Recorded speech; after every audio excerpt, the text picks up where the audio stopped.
Do you ever wonder, why do I always seem to give so much more than I get? All I want is to be appreciated and loved. Is that asking too much? Why do all the jerks get the hot girls while I get stuck in the friend zone? When will it ever be my turn? If this sounds like you, you're in the right place. Welcome to The Nice Guy Show. This is the podcast that asks the question, how do I break free from the nice guy syndrome so I never have to come in last again? Now here are your hosts, Faisal Coker and Chuck Chapman. Hey guys, welcome to The Nice Guy Show. My name's Chuck Chapman. I'm here today with my co-host, Faisal Coker, and our guest, Ari Graff. And today we're going to pick up where we left off last week, which was No More Mr. Nice Dad. What is it about nice guys being fathers and how we bring our nice guy tendencies into our relationships with our children? And so that's what we're going to continue on with that conversation. Last week we talked about the importance of, the support that we need as fathers, because sometimes being a dad is really difficult, and if you're doing it on your own, you can fall into a lot of pitfalls. And that's what we explored last week, was kind of the downside of being a nice dad. And today we want to talk about how to thrive as a nice guy dad. So welcome. And Ari, Faisal, what do you guys think about? What are some ways that we could thrive as nice guys and nice dads? Chuck, it's good to be back, and I love this topic because it's a real challenging topic for a lot of guys, a lot of nice dads as well. And I love some of the basics that we covered from last week, some of the struggles that a lot of nice dads have as well. There's a lot of struggles that, men don't share about parenting. I mean, occasionally you'll hear about it, and they'll, say about it. It's when you're actually being vulnerable and say, hey, you know what? I really struggle as a father. And the other guy says, oh, yeah, you know what? Me too. It's when one person shares their vulnerability. One person actually says that actually I'm struggling with this. It gives the other guy the green light. And this is one of the purpose with this podcast as well. It's just to show that, hey, fathers, hey, dads out there, you're not alone.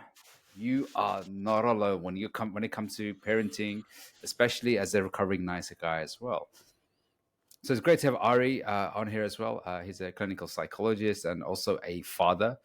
And I just want to get some of the experiences that you have to thrive as dad. So who wants to kick off? Ari, why don't you kick off? Like, what are the things that you do to thrive as a dad as well?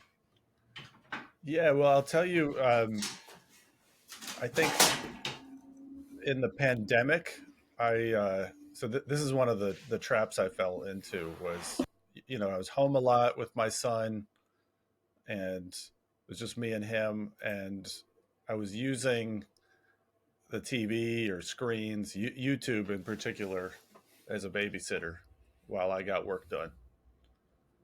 And I knew that I wasn't providing him with the structure that he needed, the boundaries around that.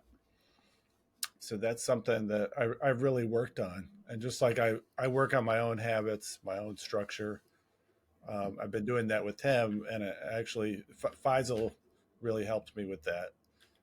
He shared the structure he uses with his own kids, the champion routine.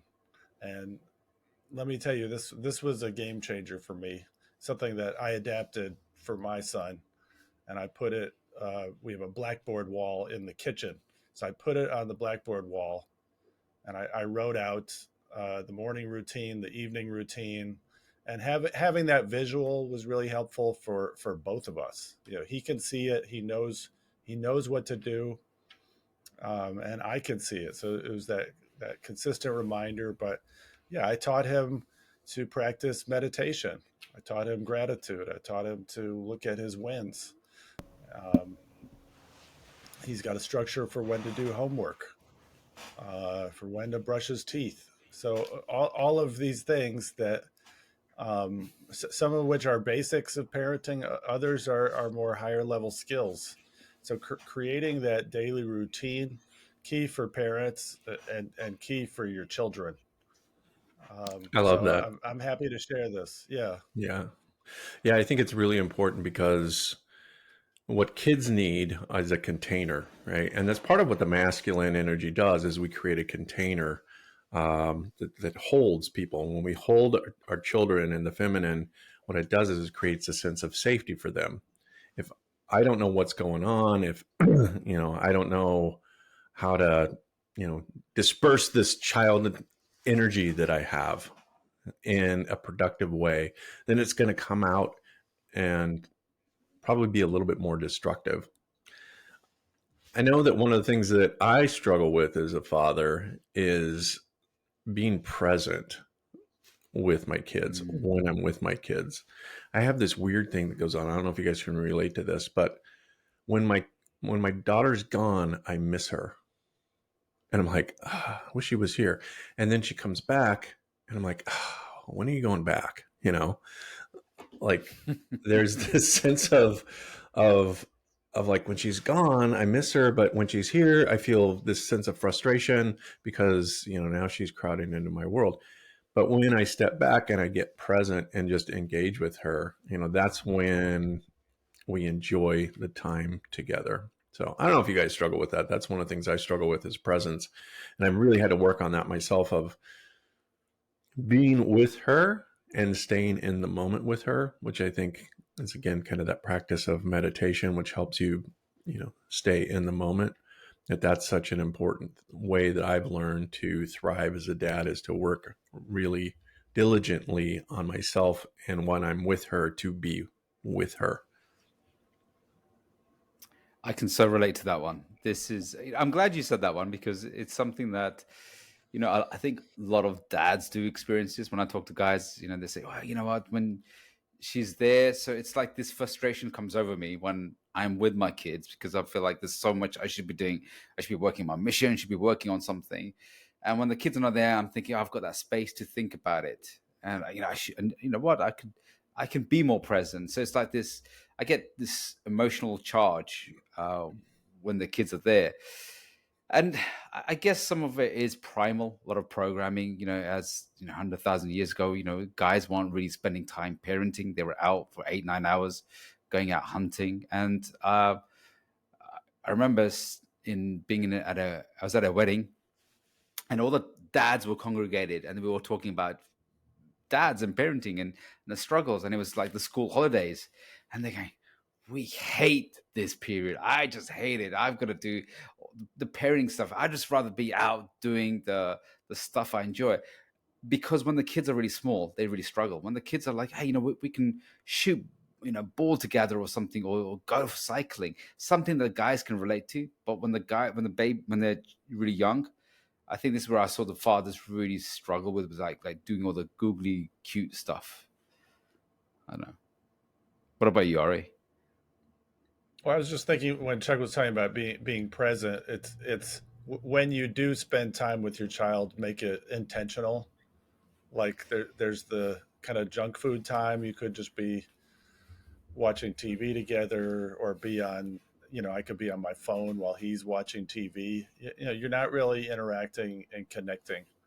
Yeah. So, even on a weekend day where I'm trying to get some work done and he has YouTube time, we're always doing something uh, intentional together. It could be going to the park, it could be seeing family, having a play date, it could be going to a museum. But there's something that we're going to be doing together that is something we can connect over, learn from.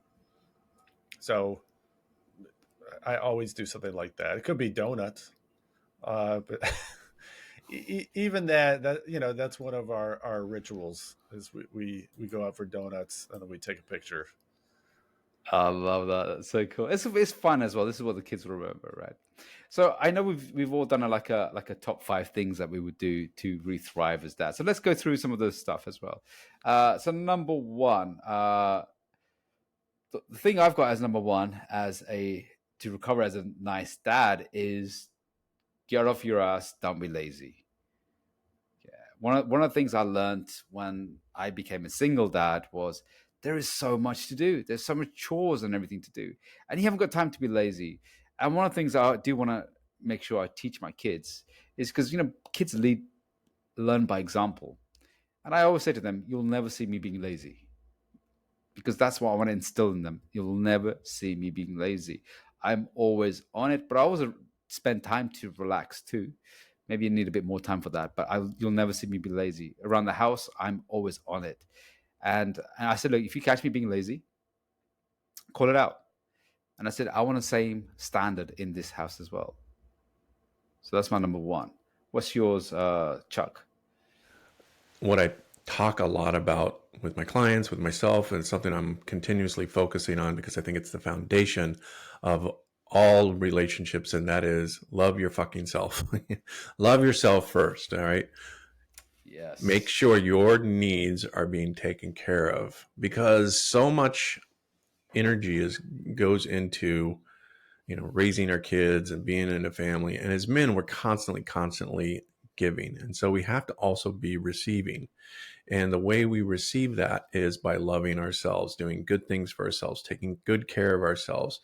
That can be anything from eating good foods, getting massages, exercising, but love and nurture yourself first so that you're full when you are with your kids. If you're not full, then you don't have anything to give. And so I think it's our responsibility to focus on loving ourselves first. And when we do that, I think that makes us better at everything, but also better at being fathers.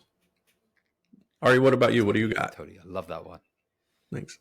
Well, one of the things that sticks out to me is being okay with some tension and conflict. And there's overlap there with how you relate to women or a feminine partner. Mm-hmm. I think even David Data talks about children as being in the feminine, but um, it's being able to say no, to set boundaries, but also to stick to your boundaries.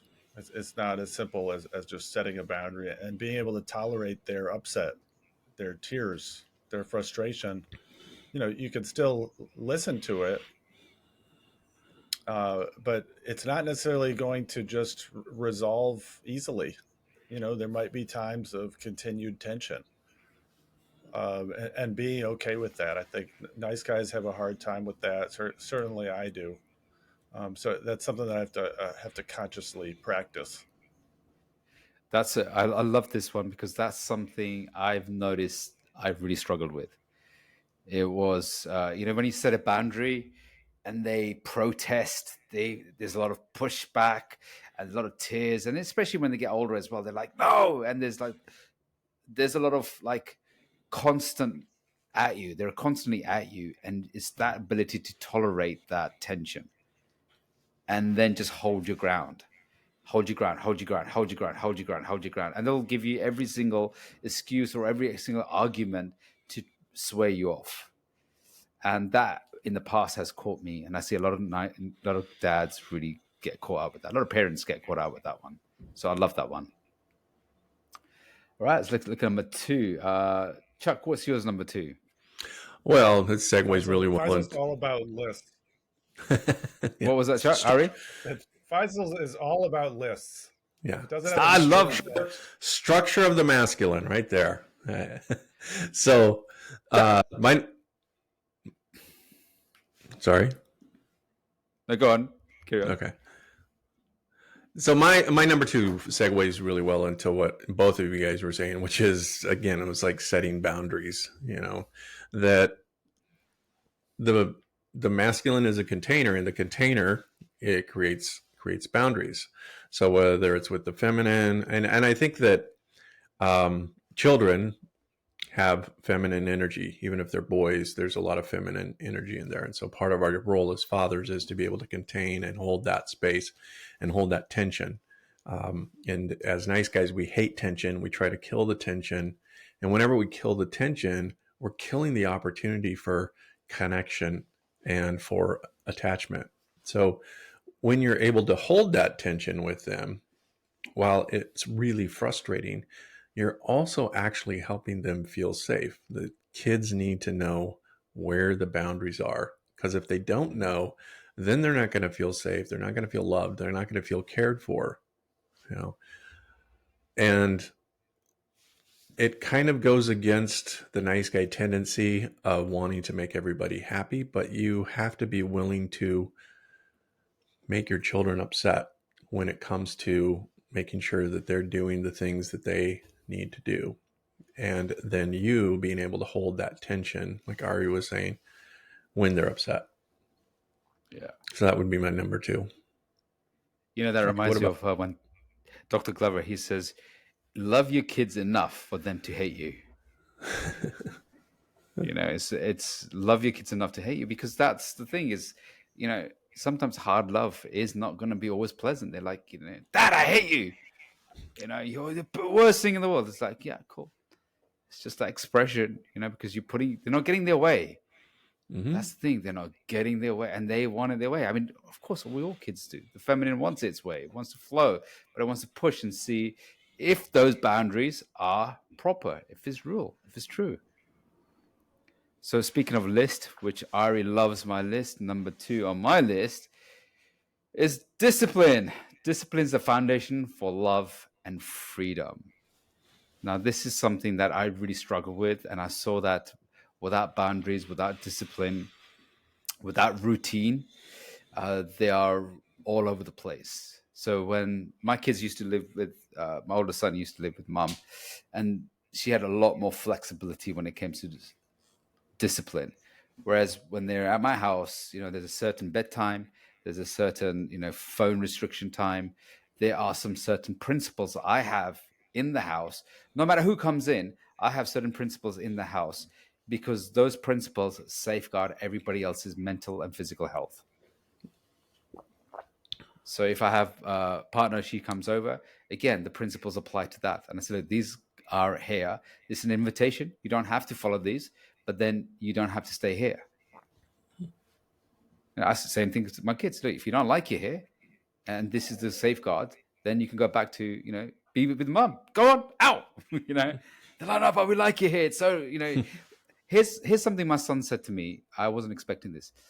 And he said, Dad, you know, with all the principles and the discipline, he goes, it makes me a better man, and it makes me a competent man. And that's what I like. Mm-hmm.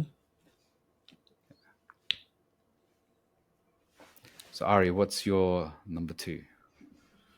My second magic principle. Yeah, the list. So one thing I've struggled with, I don't know if it's because of my profession, but asking for help.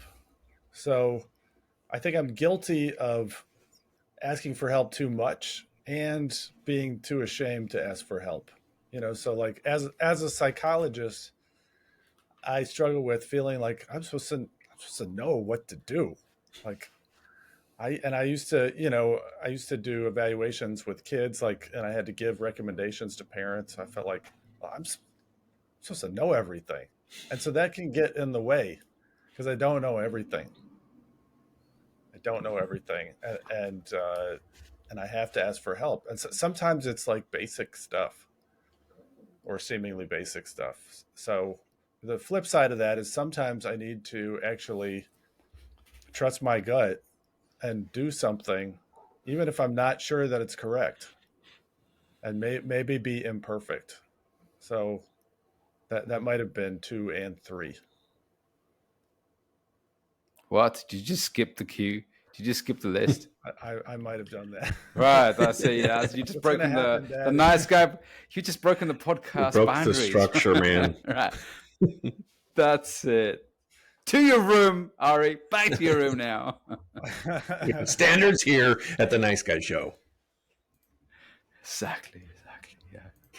All right. It's okay. So as Ari's done number 3, what's on your number 3, Chuck? Yeah, my number 3 is this. It never stops. So you will always, once you become a parent, you will always be a parent. You know, my kids are older. They're all grown right now. And I can tell you from my experience, it doesn't stop. You continue to be a parent. It shifts in a way in that they're not around as much, but you continue to worry, you continue to be concerned, you continue to want to give them advice, you continue to want to protect them. You know, all of these things that come up. And just like David Data talks about in The Way of the Superior Man, you may think that one day, everything's going to come together and it's going to be great. When this day happens, then I will do X, Y, Z. And his point is that day never happens. It's always something that you're striving after. So I think the same principle applies to being fathers: is don't wait for your kids to be perfect. Don't wait for this parenting thing to stop. Just acknowledge the fact that this is going to be a lifelong thing. There are going to be transitions, transition from, father to grandfather, but now I'm worried about my granddaughter all the time, and like, is she getting what she needs? And are her parents doing what they need to do? So it doesn't stop. That's my number 3. So just acknowledge it doesn't stop, lean into it and enjoy it. All right, gentlemen, that was the contraception that you needed to not be a father anymore, because it never stops. Right? It never stops. It never stops. It does. It's so true. When you were saying that, I was thinking, yeah, it's been, my older son is going to be 16 soon, and I'm like, when does it stop? When do I get there? Mm-hmm. But it's just that I can't wait till they move out, or I can't wait. Yeah. I can't wait. Yes, because I can't wait for AI to take over and parent. But yeah. So number 3, let's say number 3 is it's kind of like going back to some of the boundaries and discipline. Learn to say no. That's the most important one. Is just learn to say no, and be okay with that, because sometimes it's hard, but it's also loving. Because a lot of the times I see, myself and parents, I want to give them what I never have. Mm-hmm. I want them to have the best. You want them to have the best, put them through tough, challenging places. And I keep reminding my kids this. I keep reminding you, look, if you want an easy life, right, you're not going to get it here. You're not going to get it with dad. If you want an easy life, you're not going to get it with dad. Because right now, there's a really amazing quote, sweat in training so you bleed less in war. So now do the sweat, do the hard work. You don't like it, you are going to grow from this. And over time, there was a lot of struggle with this, because we really clashed. I remember when he moved in, there was such a big clash, and I was like, I hate parenting. I hate doing this. I did not want to really face the fact that I was really struggling. And it was a huge, huge struggle. But over time, what I realized was actually the problem wasn't the fact that he needed to change. I needed to have better boundaries, discipline, learn to say no, and be okay with that, and have the pressure, because there was a lot of time I couldn't handle the pressure. Which then moves on to number 4. Am I up? Go on, Ari. Yeah, Go on. Just number 4, no more than that. Now, this is something that I've done in the past year. Is I've gotten my son in Taekwondo, so martial arts and some other, I think, structured activities just pay so many dividends in terms of kids' development. He's learning discipline. He's learning how to focus. He's learning how to respect authority. He's learning persistence. There's a social aspect. So just there's so many lessons he's learning. And I'm practicing with him. So I'm having to learn the forms. I'm having to learn the techniques. So it's actually pushing me to be more involved on the parenting side too. And we just started lifting weights together. So, and that was really motivated by him, because he sees daddy lifting weights and he's like, I want to lift these dumbbells that are lying around. And like, he's 7 and I don't really want him lifting much at all. Like, I don't think he should be lifting weights, but we're doing strength training. And so this was a way of me tuning into something that he was actually asking for that was healthy. So we're doing these workouts together. So one thing I think to bring this all together is just like these structured activities are a real opportunity to learn, to connect. And one thing he's learning is that there's a proper form for things, whether it's martial arts, whether it's lifting weights, or even like our self-talk we're working on. So he's learning that there is a correct way to do things, not in a rigid way, but I think the sooner that kids learn this, the better. So it's like a structure, right? There's more, form. When you said about martial arts as well, I think one of the most blessing I did was get my sons into kickboxing. Martial arts and kickboxing, and they've got they're going to kickboxing in about half an hour, which is cool as well. And one of the things that they have is they have an old school teacher. He has very old school kind of like principles. Hey, come on, no pain, no gain. This ain't time this is not one of those, like soft kind of touches. He's very empathetic, very, very there for the kids, and he's very loving, but he's also gives them tough love as well. And I love the lessons and the stories he gives them kids. And he doesn't, let them get away with things that a lot of kids get away with too much these days. So he brings a really good balance to them. And he earns a lot of respect from his students. And that's a beautiful thing to see, because I believe that, boys need two dads. They need their biological, their dad, and also they'll look up to other men as well. And when he looks up, when he goes there, he says, "Oh, this guy's, he's helping me with this, and he's supporting me with this." And it's also another way for me, because he's gone into kickboxing. I've started learning boxing. We're all into weights. We all do this. It's a great male. I've got two sons. It's a great way for males to bond. And I remember a psychologist. She said, if you want to get to know boys, learn how to wrestle with them. Be okay to wrestle with them, because that's how boys learn and connect and have bonding time as well. Yeah, I love that. I mean, some of my fondest memories are me wrestling with my dad. I think it's such an important piece of it, and I love, Ari, what you're doing as far as like the discipline, the taekwondo, and Faisal, you as well with the kickboxing. I think again, it's giving them a structure. That's really important. So, I changed my number 4. You guys don't know, it's not on the list here, but I think it is. Can you do that? I Can we do can. that? Can we change? I'm We can. Oh, I'm one of the Faisal, hosts. is that okay? So, yeah. I'm going beyond the should, structure. I'm breaking out of the structure, Faisal. Oh my God. So mine is that is expose your kids to your brothers. Okay. Like, you need to have a tribe of men yourself, right?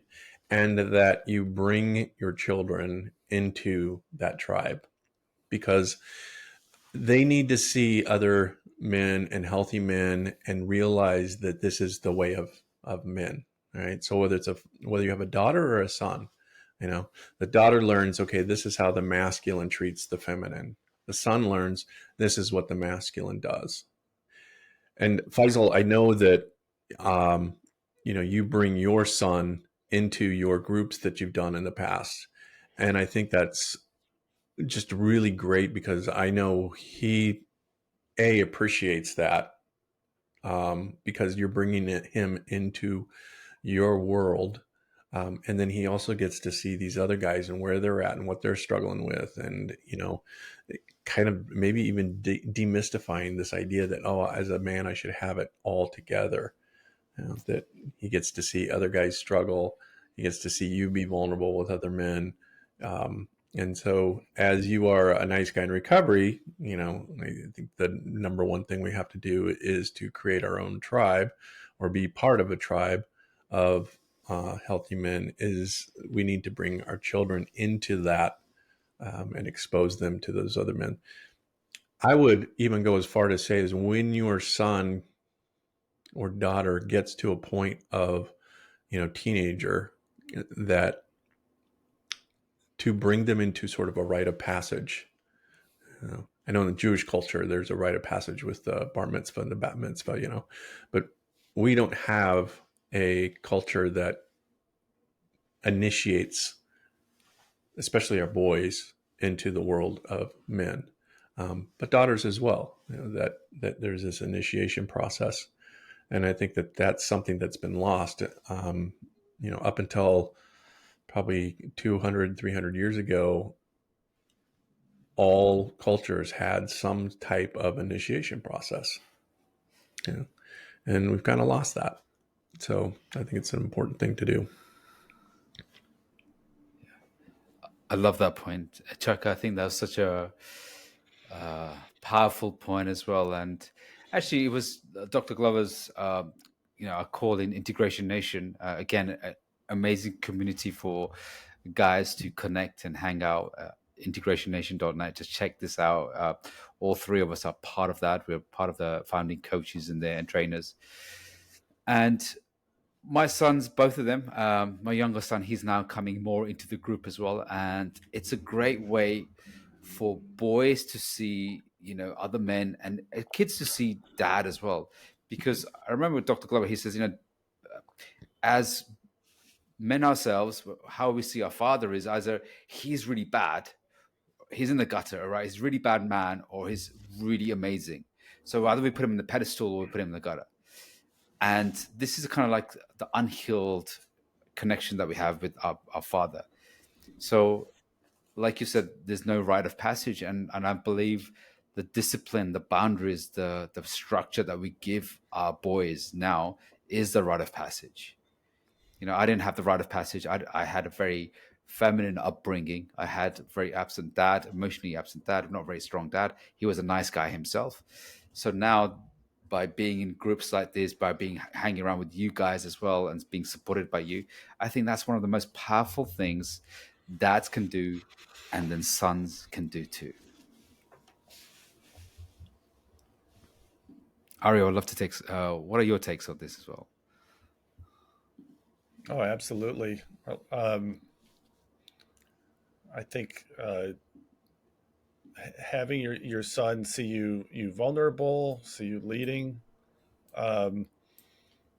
One thing that Chuck was also bringing up was about we used to bring sons up and have like a tribe of men. I think that was you, Chuck, who brought that up. So yeah, being around other dads, I think has been really helpful. There's one other dad, and who has a son my son's age, so we do play dates together, and we both provide different kinds of structure and ideas and play. So I think it's a really rich experience for him that I don't think I would get from if it was a play date with a mom. Yeah, sure. Yeah. So guys, I want to start wrapping up now. We've got some amazing insights into how you can start thriving as a father as well, especially a recovering nice guy dad, nice dad. And I appreciate Ari, I appreciate Chuck, some of the wisdom and the guidance, the support, and the love that you guys give me. It makes a huge difference. And when we start as healing ourselves as men, that ricochets, that passes on to everybody else around us. And again, the healing is that when we start healing ourselves, they start healing themselves. It has a whole global wave effect as well. So men, you're not alone. This is one of the things I want to really pass on. As dads, you're not alone. We all struggle. There are times when we are grappling ourselves with being dads and being men and being a father. Belong to a men's group. There's many men's groups that are forming up. Reach out to myself, Ari, Chuck. Check out Integration Nation. We have our men's group as well. Check that out. And so just remember, you're not alone. And together, we can get through a lot of stuff. So we'll see you guys on the next Nice Guy podcast. Chuck, I feel like you got something else to say before. No, I just wanted to say, kind of wrap things up here and just say, I think this is an important topic about being a dad. I mean, it's literally probably your most important role that you will play in your life as being a father. And that oftentimes as men, we will spend more time researching the latest technology than we will about like how do we be a better dad. And so it's about making this role of father as a priority. So and I just appreciate all of our viewers who are watching us. If you're watching us on YouTube, be sure to like and subscribe. If you're watching us or listening to us on one of the Spotify or the Apple platform, like and subscribe. Share this stuff. Share this content, because we'd love to see this channel grow and reach more men. And with that, have a great day, guys, and we will see you next time on The Nice Guy Show. Absolutely. And Ari, thank you so much for being our guest here. It's awesome having Ari here as well. So if you behave, I'll let you on next time as well. Yeah. Thank you. I love being a co-horse. A co-horse. Am I a co-horse or just a guest horse? You're a guest horse. Guest horse. All right, take care, guys. Speak to you soon. Bye. Bye. You've been listening to The Nice Guy Show, the podcast that helps nice guys move past their insecurities and fears into the fullness of their masculine strength and confidence. Be sure to like and subscribe to our podcast and check out the website niceguyshow.com for more information on how to connect with Chuck and Faisal. Until next time, keep living your best life.